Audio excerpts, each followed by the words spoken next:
Today we're going to learn about fractions, adding and subtracting fractions. This is a visual representation of fractions. This is a whole. This is 2 halves, which make our whole. This is 3 quarters. 1 more quarter would have made our whole.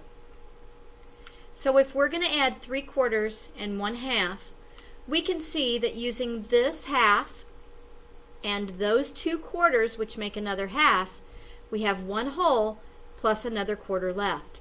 So our answer will be 1 and 1 quarter.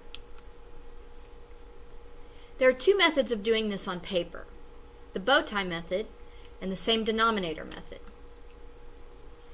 In the bow tie method, the first thing we do is we multiply the denominators. So we'll take 4 times 2.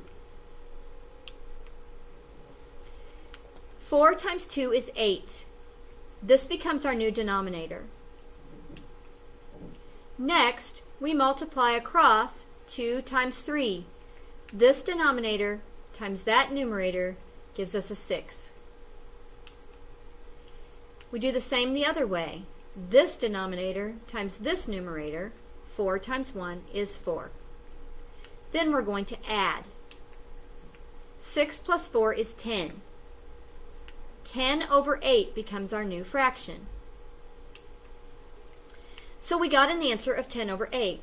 But this is an improper fraction because the numerator is larger than the denominator. So we divide the numerator by the denominator. 10 divided by 8 gives us 1. We have 2 left over.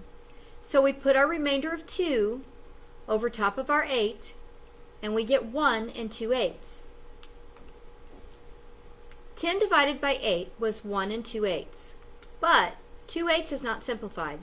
We can divide both the numerator and the denominator by 2. We then get 1/4.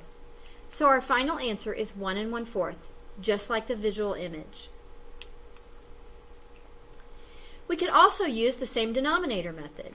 We would change the bottom denominators. If we change the denominators to the same number, in this case, we're going to change 2 into 4, and then we will multiply the numerator and the denominator of that second fraction both times 2, like this. Here's our fraction. We just put it down here, and we multiply times 2, both the top and the bottom. 1 times 2 is 2, and 2 times 2 is 4. We then add the numerators, 3 and 2, to get 5. The denominator stays 4, thus creating a new fraction of 5/4. But 5/4 is improper because this numerator is larger than this denominator. So we have to do the division. Same as before, we do 5 divided by the 4, we get 1, and we have 1 as our remainder.